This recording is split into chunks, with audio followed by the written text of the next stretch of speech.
पटिया पड़ के जना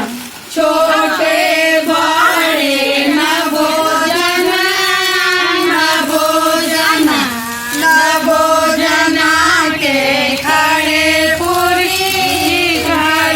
पूरी हमरा भैया के सोने चूड़ी चुगला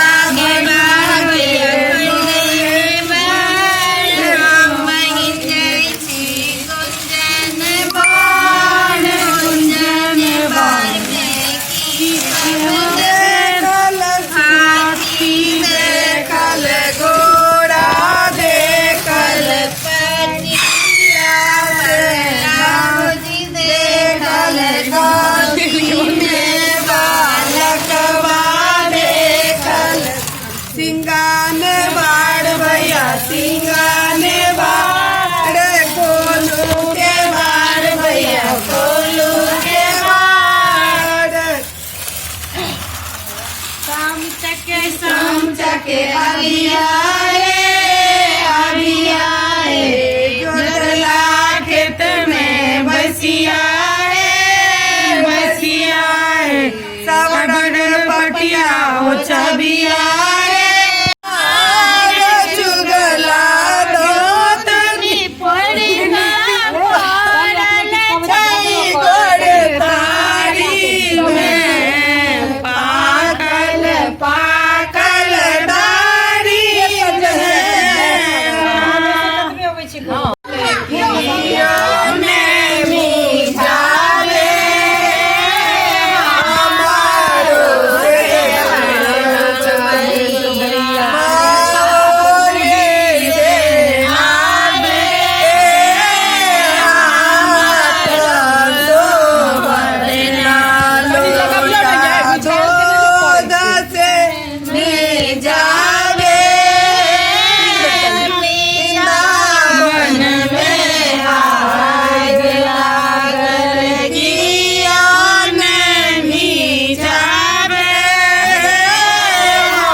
हम लोग कहता दिया हम जूही दोनों गोटा अपन बिठा के अबे चुगला भरुआ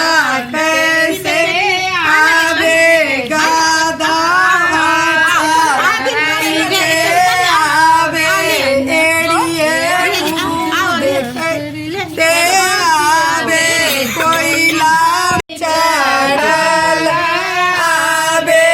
मुख में पान खाइते मांग में सिंदूर रगड़ते गोदी में बालक वाला चुगला के मऊगी कैसे बेगा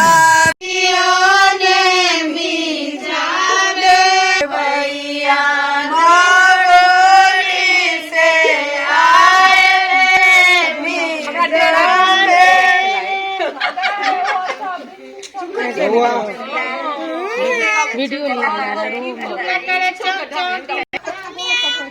चुगला के दाढ़ी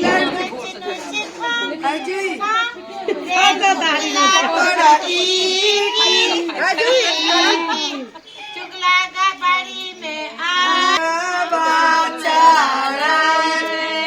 आवे मुख में पान खाइते